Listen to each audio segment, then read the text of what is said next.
के बस सुबह उठ के हम बैठ गए, आंखें बंद कर ली। आंखें बंद करने के बाद अपने मन को अंदर ले जाकर ज्ञान की उपासना हो गई कि असतो मां सतगमय। हमने 2 या 3 बार कहा, पर कहने से काम नहीं चलेगा। कहने के बाद हमने उसके अर्थ को अपने मन के अंदर लिया।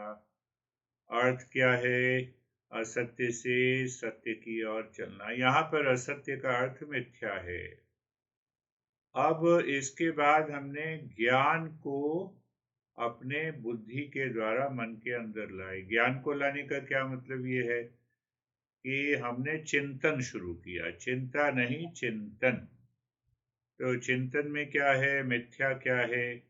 तो 2 बातें पकड़ लो कि वो सभी चीजें मिथ्या हैं जो हमेशा बदलती रहती हैं।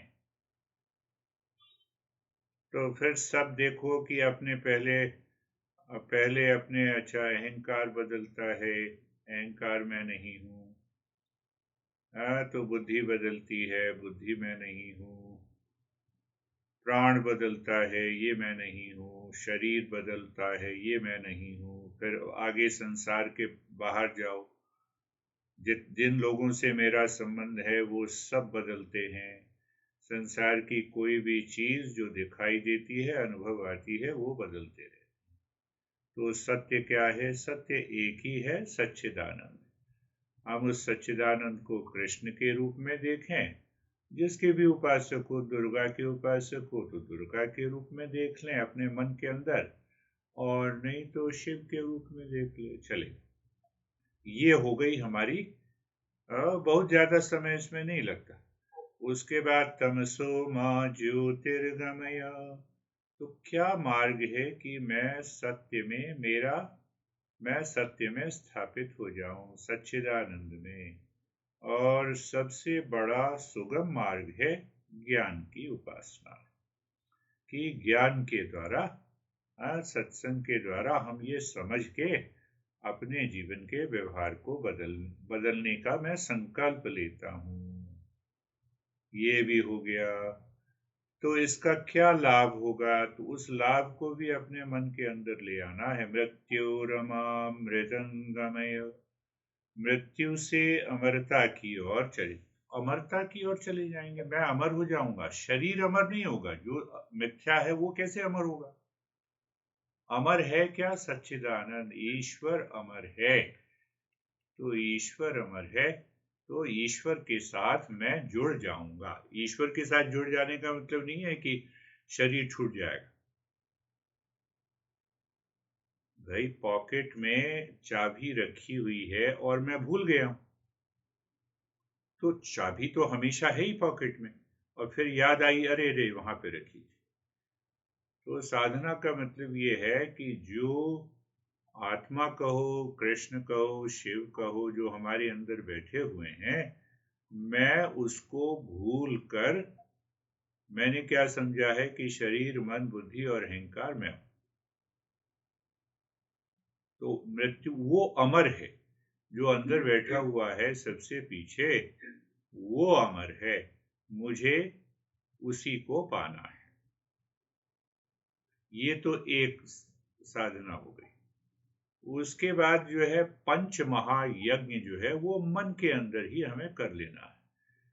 तो एक साधारण सा भाव है कि यज्ञ का मतलब ये है कि मुझे अपने सेल्फिशनेस से, स्वार्थपने से, मैंपन से, और कंज्यूमर माइंडसेट का मतलब कि पूरा संसार मेरे उपयोग के लिए है, ये मन के अंदर जब तक धारणा बनी रहती है, तब तक हम तब तक हमारी साधना में कोई प्रगति नहीं होती।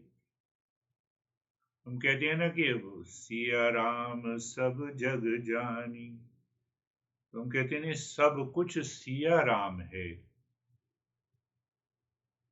पिता भी सिया राम है, पत्नी भी सिया राम है, बच्चे भी सिया राम है, दोस्त भी सिया राम है, दुश्मन भी सब सिया। तो ये भाव मेरे मन के अंदर क्यों नहीं पैदा होता? क्योंकि स्वार्थपना है, क्योंकि मैं और मेरा पना है। कि ये मेरा है और ये मेरा नहीं। व्यावहारिक रूप में बिल्कुल ठीक है। हाँ, व्यावहारिक रूप में कि भाई ये मेरी पत्नी है, ये बच्चे हैं, ये घर है, ये पैसा है, ये सब कुछ ठीक है। पर पारमार्थिक, जिसको कि हम कहते हैं कि साधना में हमें अगर ऊपर उठना है तो हमें इस मैं और मेरेपन को छोड़ना होगा। तो इसको छोड़ने के लिए यज्ञ की विधि दी है। तो एक तो यज्ञ हम कहते ही हैं कि भाई वो तुम जानते ही हो कि आहुति दे दी, अग्नि कुंड बना लिया, पंडित के पास चले गए। तो कृष्ण भगवान जो है उस यज्ञ की बात नहीं करते, वो मानसिक और भावनात्मक यज्ञ की बात करते हैं। भावनात्मक किसकी आहुति देनी है? अहंकार की आहुति देनी है। अहंकार की आहुति देनी किसके द्वारा देनी है? बुद्धि रूप अग्नि में। बुद्धि में क्या है? ज्ञान है। तो उस ज्ञान रूपी अग्नि में किसकी आहुति दे दी हमने? अपने स्वार्थ पने को आहुति दे दी। तो अब भाव देखो, सिंपल सा है। नहीं देखो, मैं कमाता हूं तब तुम खा पाती हो, एक ये भाव है। और यज्ञ क्या क्या भाव है? कि सब कुछ ईश्वर से आया है, तुम भी ईश्वर से आई हो, तो जितना मेरे पास है वो तुम्हें समर्पित है। तो अब इस भाव में संबंध बन गया। मन में हमेशा ये भाव 24 घंटे नहीं बना रहता। एक तो ये बात समझनी है। तो यज्ञ का मतलब ये है कि हम कॉन्ट्रीब्यूटर, स्वार्थपना एक बात हो गई, और उसका उल्टा हो गया निस्वार्थपना।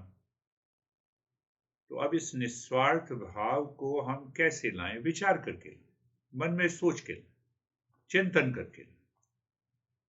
तो इस चिंतन की प्रक्रिया अगर बुद्धि में बैठ जाती है तो ये यज्ञ हो गया। चिंतन के द्वारा हम क्या कर रहे हैं? स्वार्थ से निस्वार्थ बना, अहंकार से निरंकार बना। जो भी हम कर्म कर रहे हैं उसमें मैं ना जोड़ूं कि ये सब ईश्वर के द्वारा हो रहा है। ये तीन बातें समझ लो। दूसरा ये है कि सहयोग, कंट्रीब्यूटर बन जाए। अब ये कैसे हो? तो हमारे शास्त्रों ने कहा है कि भी 5 यज्ञ होते हैं। एक देव यज्ञ है, एक ब्रह्म यज्ञ है, ब्रह्म कहो ऋषि यज्ञ, ब्रह्म यज्ञ और ऋषि यज्ञ। तीसरा यज्ञ हो गया पितृ यज्ञ। चौथा यज्ञ हो गया मनुष्य यज्ञ। और 5वां यज्ञ हो गया भूत यज्ञ। ये 5 यज्ञ हो गए। यानी यज्ञ का मतलब कि हम अपने, यहाँ पर हम किसकी आहुति दे रहे हैं? अपने अहंकार की, अपने स्वार्थ भाव की आहुति हम दे रहे हैं। क्यों दे रहे हैं? इसीलिए दे रहे हैं कि हम आध्यात्मिक साधना में प्रगति कर सकें। आध्यात्मिक साधना क्या हुई? कि हम इस स्वार्थ और मन के इन भावों से ऊपर उठे। क्यों उठे? क्यों उठे? क्योंकि मन के अंदर असंख्य वासनाएं छिपी हुई, असंख्य वासनाएं छिपी हुई। उन वासनाओं से संकल्प विकल्प उठता है। इसकी चर्चा हमने पहले की थी। संकल्प विकल्प का क्या मतलब है? कि एक ऐसा विचार उठा, मुझे ये पसंद है। विकल्प इसका विपरीत, मुझे ये पसंद तो है पर इसमें बहुत सारी समस्याएं हैं। तो संसार को हम जिस रूप में देखते हैं, वासना के प्रभाव से देखते हैं। क्या मतलब हुआ? उदाहरण लो कि एक सुंदर स्त्री दिखाई दी, आंखें खुली हुई तो दिखाई देगी। अब वासना, उसमें जो संस्कार मेरे अच्छे हैं, तो मैं क्या देखूंगा उस सुंदर स्त्री में? और या देवी सर्वभूतेषु विष्णु मायेति शब्दिता नमस्तस्यै नमस्तस्यै नमस्तस्यै। तो इस भाव को अपने मन के अंदर जागृत करने का मतलब ये है कि मन की शुद्धि हो गई।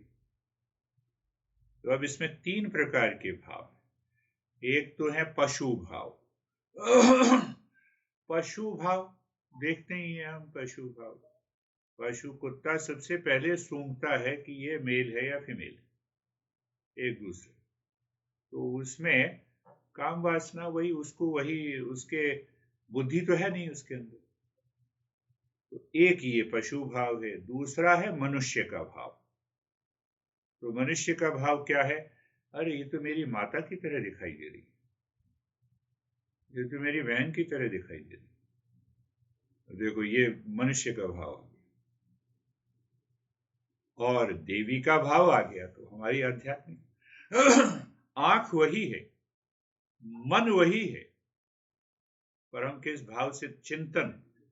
तो अगर विचार कोई आएगा, विचार कोई वासना का भी आए, तो हमने अपने बुद्धि के द्वारा मन की दिशा बदली। उसी समय हमने कहा अच्छा अच्छा ये तो हाँ मेरी माता जी की तरह है, बहन की तरह है, या फिर देवी की तरह है। तो जब हमने ये विचार किया तो हमने अब स्वार्थ भाव से हम निस्वार्थ भाव में आ गए। बड़े आसान भाषा में समझना है उसको, बहुत ज्यादा गूढ़ता में जितना जाओगे तो फंस जाओगे। अब वही बात कि घर ले रहे हो, व्यावहारिक रूप में बिल्कुल लीगल तरीके से मनुष्य का भाव होना चाहिए। लीगल डॉक्यूमेंट देखो, सारा चेक करो, अपने आप अपनी आंख से पढ़ो, सब कुछ ठीक है नहीं है उसको देखो। ये नहीं कि आपने पढ़ लिया तो ठीक है, नहीं, खुद भी पढ़ो, खुद भी समझो कि ये पेपर कैसा है। तो ये मनुष्य का भाव हो गया। अब मनुष्य के भाव से हम ऊपर उठे, तुरंत ऊपर उठे कि ये मकान, ये घर, ये जमीन, ये कार या कोई भी बाहर की वस्तु 5 तत्वों से मिलकर बनी है। कोई भी वस्तु, चाहे मकान है, घर है, कंप्यूटर है, कुछ भी है, ये 5 तत्वों से मिलकर बनी। अब ये 5 तत्व, ये देखो, आकाश तत्व देख लो। आप सोते हो तो आकाश तत्व साथ में रहता है, शरीर के अंदर आकाश तत्व है। हम ऑफिस जाते हैं तो आकाश तत्व है, कार में बैठते हैं तो आकाश तत्व है, किसी दूसरे व्यक्ति के सामने बैठे हैं तो आकाश तत्व है। इस समय आकाश तत्व हमारी मदद कर रहा है, जिससे कि हम बातचीत कर सकें, एक दूसरे के सामने रह सकें ना, तो आकाश तत्व है। तो ये जो पांचों तत्व हैं, और सूर्य को भी जोड़ लो, चंद्रमा को भी जोड़ लो, ये पांचों और सातों जो चीजें हैं, ये पूरे सृष्टि में एक संतुलन बना के रखती है, एक ऑर्डरलीनेस है। अगर ये सारे तत्व ऑर्डर ना बना के रखें, एक सामंजस्य ना बना के रखें, तो पूरा सर्वनाश हो जाएगा। अगर आकाश ये कहे कि मैं घर में तो तुम्हारे रह सकता हूं, ऑफिस में नहीं रहूंगा, तो ऑफिस खत्म हो गया। हाईवे पे नहीं रहूंगा तो हाईवे खत्म हो गया। तो क्योंकि हम, ध्यान देना कि क्योंकि हम, ये हमारे पास बुद्धि है, आकाश के पास तो बुद्धि नहीं है, आकाश तो निर्जीव है, सूर्य निर्जीव है। तो सूर्य के पास नहीं है, पर सूर्य के अंदर जो बैठा हुआ है वह ईश्वर बैठा हुआ है। जैसे मेरे अंदर ईश्वर बैठा हुआ है, उसके अंदर ईश्वर। तो उस सूर्य को अभी तक जो चल रहा है, इतने लाखों करोड़ों वर्षों से पृथ्वी के अंदर जो जीवन है, बिना सूर्य के तो रह ही नहीं सकता, बिना आकाश के नहीं रह सकता, बिना पानी के नहीं रह सकता, बिना अग्नि के नहीं रह सकता।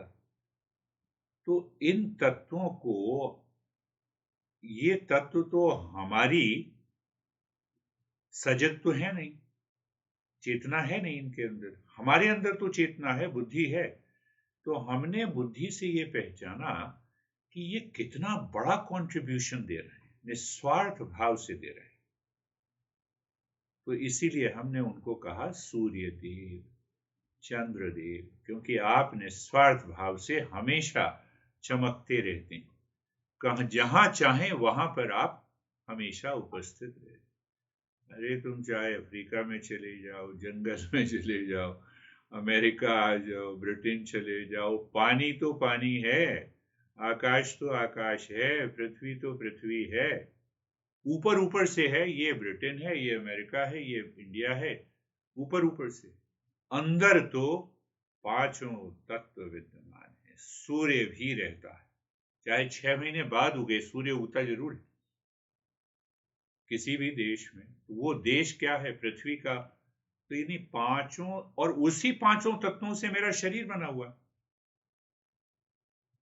और भी याद रखना है, इन पांचों तत्वों से शरीर ही नहीं बना हुआ, प्लस सूर्य और चंद्रमा, उनका भी रोल है। चंद्रमा को मन कहा है, सूर्य को बुद्धि कहा है। तो वो जो तेज है, चिंतन की प्रक्रिया है, वो बुद्धि के द्वारा होती है।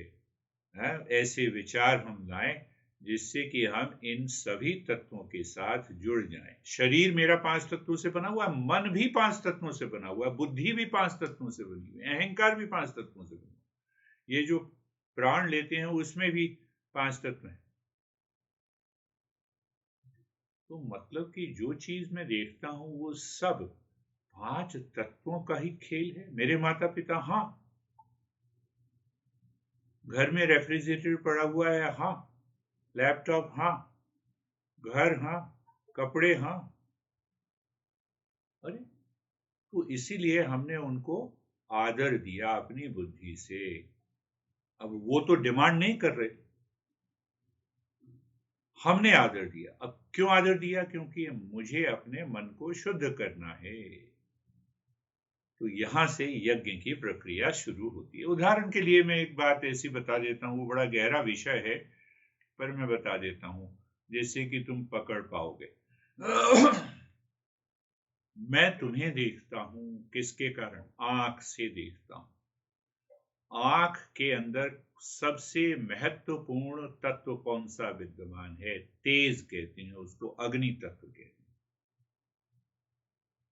तो हमारी आंखों में जो शारीरिक आंखें हैं, फिजिकल आईज हैं, वो अग्नि तत्व से बनी हुई है। और उसके पीछे देखने की जो योग्यता है, वो अग्निदेव का कमाल है। तो अग्निदेव हो गया, अग्नि तत्व हो गया। पर जो मैं तुम्हें देख रहा हूं, तुम्हें क्या देख रहा हूं? तुम्हारा शरीर, यानी तुम्हारा रूप। तो तुम्हारा रूप, जो जितना भी रूप है संसार में, वो अग्नि तत्व की देन है। तो अग्नि से ही, क्योंकि लाइक अट्रैक्ट्स लाइक। अगर ये आंख अग्नि तत्व नहीं होता तो मैं बाहर किसी रूप को नहीं देख सकता। शब्द को सुनने के लिए आकाश चाहिए, तो आकाश तत्व मुख्य है कान में।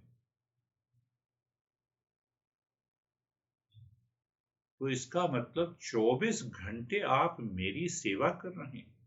मैं इतना स्वार्थी हो गया हूं कि मैं आपका इस्तेमाल कर रहा हूं। आप तो 24 घंटे मेरे साथ हैं।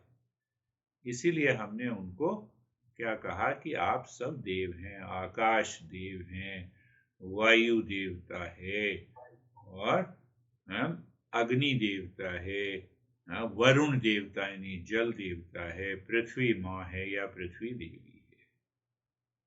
तो अब हमने ये समझ लिया कि मैं जो अस्तित्व हूं, मैं जो खा पी रहा हूं, जो खाना पीना है, वो भी 5 तत्व का है। ये देखो, एक लैपटॉप भी 5 तत्व का है और खाना पीना भी 5 तत्व का है। तो 24 घंटे आप मेरी सेवा में हैं, और मैं इतना स्वार्थी हो गया, इतना स्वार्थी। तो अब इसलिए हमने पंच महायज्ञ का, हमारे शास्त्रों ने कहा कि भाई ये 5 महायज्ञ हैं। बस हमें क्या करना है? अपने चिंतन की धारा को मोड़ देना। तो सबसे पहले तुम देव यज्ञ ले लो। तो अब जैसे असतो मा तमसा उसका चिंतन किया, उसके बाद तुम देव यज्ञ को अपने मन के अंदर लाओ। कैसे लाएं देव यज्ञ? कुछ नहीं करना देव यज्ञ, और मन में ही चिंतन करें कि हे सूर्य भगवान आपको नमस्कार है, सूर्य देव चंद्र देव आपको नमस्कार है, आपके तेज से ही जीवन चल रहा है, जिसमें कि मैं स्वयं हूं। तो मैं आपका धन्यवाद करता हूं, मैं आपके प्रति आपको नमन करता हूं, जिससे ये तेज हमेशा इस शरीर मन बुद्धि अहंकार पर बना रहे। हो गया, यज्ञ हो गया। अब उसके बाद आकाश तत्व पर आओ। तो हे आकाश देव, आपके कारण ही शरीर के अंदर, तुम विचार भी करो, चिंतन भी करो, शरीर के अंदर जो आकाश, अगर आकाश नहीं है, खून की 2 बूंदों के बीच अगर वो स्पेस नहीं है, तो रक्त का प्रवाह पूरे शरीर में नहीं होगा, जगह ही नहीं है हिलने के लिए। जगह होगी तभी तो घूमोगे। अरे वाह, आकाश तत्व, आकाश देव, आपने इतनी कृपा की कि मेरा समुचित विचार। इसीलिए आयुर्वेद में क्या कहते हैं, आयुर्वेद में वो 5 तत्वों को 3 में परिवर्तित कर देते हैं, उसी का नाम है पित्त वात और कफ। है वास्तव में यही 5 तत्व। तो उसमें कहते हैं कि आकाश तत्व अगर कम हो गया, तो इसका मतलब रक्त की का प्रवाह रुक गया, तो कोलेस्ट्रॉल हो गया, उसमें पृथ्वी तत्व ज्यादा मिल गया। तो नहीं, यहाँ पर हम यज्ञ की बात कर रहे हैं कि हे आकाश देव, आपका बहुत धन्यवाद। आकाश देव को अपने मन के अंदर ही उसको देखो कि शरीर के बाहर भी है, अंदर भी है, प्रत्येक वस्तु के अंदर ये आकाश तत्व विद्यमान है, और यही आपकी कृपा है।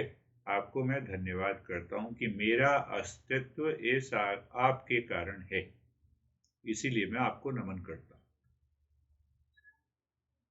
फिर आकाश के बाद हम वायु पर आए। वायु, हमें पता ही है, श्वास की प्रक्रिया, कि हे वायु देव, आपने अभी तक जो जीवनी शक्ति दी है वायु के द्वारा, इसकी कारण ही मैं जीवित हूं, इसीलिए मैं आपका धन्यवाद करता हूं, और मैं हमेशा आपका स्मरण रखूंगा। फिर अग्नि तत्व, फिर अग्निदेव। अब अग्निदेव देखो, अग्निदेव जो है मॉडर्न साइंस में उसको तुम कह सकते हो कि एंजाइम्स हैं, हार्मोन्स हैं, डाइजेस्टिव फायर्स हैं। हम डाइजेस्टिव फायर कहते हैं, पेट की भूख को हम कहते हैं जठराग्नि, अग्नि, वहां पे भी अग्नि तत्व हम लगाते हैं। तो हे अग्निदेव, आपका बहुत बहुत धन्यवाद। आपका मैं बहुत बहुत धन्यवाद करता हूं कि जीवन को, शरीर मन बुद्धि अहंकार, इस जीवन को सुचारू रूप से चलाने के लिए आपका इतना योगदान है। सुबह सुबह ही ये सब किया। ये अभी पूरी 1 घंटा लगेगा बताने पर तुम बार बार सुनोगे तो केवल 5 से 10 मिनट में सब कुछ हो जाएगा। अग्निदेव, अग्निदेव के बाद वरुण देव। साइंस भी कहती है 70% हमारे शरीर के अंदर पानी, बिना उसके अस्तित्व तो रह ही नहीं सकता। डिहाइड्रेशन, देखो, खत्म। तो उसको भी हमने अब यहाँ पर हम क्या कर रहे हैं कि हम अपने स्वार्थपना को छोड़ रहे हैं। स्वार्थपने का क्या मतलब कि नहीं मैं जीवित हूं, I am a self made man. Really self made man? आकाश तत्व निकाल के देखो, फिर सेल्फ मेड मैन पता लगेगा। 5 मिनट तक ये वायु खत्म हो जाए तो फिर पता लगेगा सेल्फ मेड मैन हो गए कैसे। और अग्नि तत्व को निकाल दो शरीर से, कितना भी पौष्टिक भोजन खाओ वो अग्नि तत्व पचाए है ही नहीं, तो पचेगा ही नहीं। तो इसलिए वरुण देव आपको प्रणाम। ये तुम देखते हो ना कि राम, हनुमान, ये सब भी सभी को आवाहन करते हैं, हे अग्निदेव उपस्थित हो, वो भी करते हैं, भगवान तक करते हैं, हम क्यों ना करें। तो 5 यज्ञों में और पृथ्वी मां को हमने सबको धन्यवाद दिया कि आपका योगदान इसमें है, इस अस्तित्व में, मैं इसके बिना कुछ नहीं हूं। तो जब हम ऐसा कहते हैं तो हम अपने अहंकार को, अपनी गलत धारणाओं को ठीक कर रहे हैं। एक यज्ञ हो गया, इसको बोलते हैं हम देव यज्ञ। देव मतलब वो पंचदेव, पंचभूत, सूर्य और अग्नि हो गया। अब उसके बाद हो गया ब्रह्म यज्ञ, और मैं ऋषि यज्ञ दोनों को मिला रहा हूं। तो ब्रह्म यज्ञ का क्या मतलब है कि ब्रह्म यज्ञ का मतलब यह है कि प्रतिदिन कम से कम प्रतिदिन एक न एक चीज सुननी या पढ़नी है, शास्त्रों का अध्ययन करना है। अब जैसे ये रिकॉर्डिंग भेज देता हूं तो मैं इसको सुनना जरूर है, कभी भी, प्रतिदिन। तो ये ब्रह्म योग हो गया। मैं सिखाता हूं लोगों को, तो मेरे लिए ये ब्रह्म यज्ञ हो गया कि आप ही का दिया हुआ है ज्ञान, आपसे आया है, आपको दे रहा हूं, तो मेरे लिए ये ब्रह्म यज्ञ हो गया।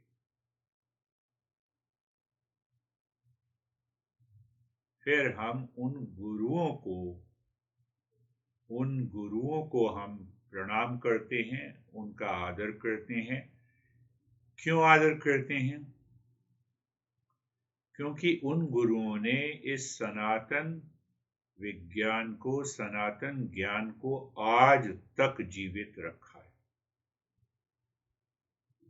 धन्य हो भारद्वाज, विश्वामित्र, कश्यप और महान ऋषियों की परंपरा। उन्होंने जिस प्रकार से श्लोकों की रचना की, और वो श्लोक आज तक हम दोहरा रहे हैं, तो इसीलिए उनका धन्यवाद। तो ये ऋषि यज्ञ हो गया, दोनों ब्रह्म और ऋषि यज्ञ एक साथ ही हो गए। तो उसमें क्या करेंगे? कुछ नहीं, हमें आंखें बंद हैं तो सबसे पहले अपने गुरु का स्मरण किया, अपने गुरुदेव का स्मरण किया। गुरुदेव का स्मरण करने के बाद फिर कृष्ण को भी स्मरण, कृष्ण ने भी तो पूरी गीता दी हमें, गीता भेजी, व्यास देव को स्मरण किया है, और फिर शिव का स्मरण किया, शिव सूत्र, शिव संहिता, शिव का बहुत बड़ा। तो जितने भी ज्ञान हैं, इन गुरुओं ने उस ज्ञान को सुरक्षित रखा, जो आज मेरे पास पहुंच रहा है। इसीलिए मैं आपका धन्यवाद करता हूं। मैं आपके आशीर्वाद का उपेक्षित हूं। तो हमने क्या, हमारे अंदर अहंकार नहीं आया कि मुझे पता है, ये ज्ञान तो परंपरा से आया। तो 2 यज्ञ हो गए, एक देव यज्ञ हो गया, एक ब्रह्म यज्ञ और ऋषि यज्ञ। तो ब्रह्म यज्ञ में तो साधना करनी मन से, चिंतन से, और ऋषि यज्ञ में सभी गुरुओं को प्रणाम, और जो तुम्हें, और अपने गुरुदेव को याद किया, गुरुदेव के साथ अच्छा ये देख लिया, विवेकानंद बैठे हुए हैं, रामकृष्ण परमहंस बैठे हुए हैं, देवी बैठी हुई है, बुद्ध बैठे हुए हैं, इन सब का आशीर्वाद मुझे मिल रहा है। आप सब मुझे आशीर्वाद ने। अब तीसरी बात हो गई, तीसरा यज्ञ हो गया पितृ यज्ञ। पितृ का मतलब पितर का मतलब कि जो हमें छोड़ के चले गए हैं, दादा दादी, नाना नानी, और कई पीढ़ियों से चले गए। तो अगर दादा दादी को देखा है तो उनको स्मरण कर लेना है, नहीं देखा तो अपने मन में ही उनका मन में भी स्मरण कर सकते हैं।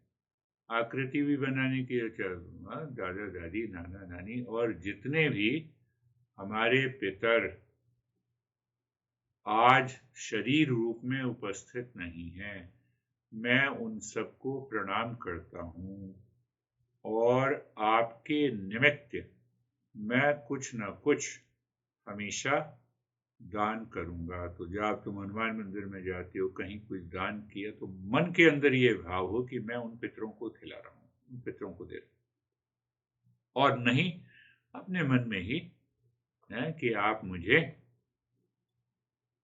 मेरी त्रुटियों को क्षमा करें और आप आशीर्वाद दें।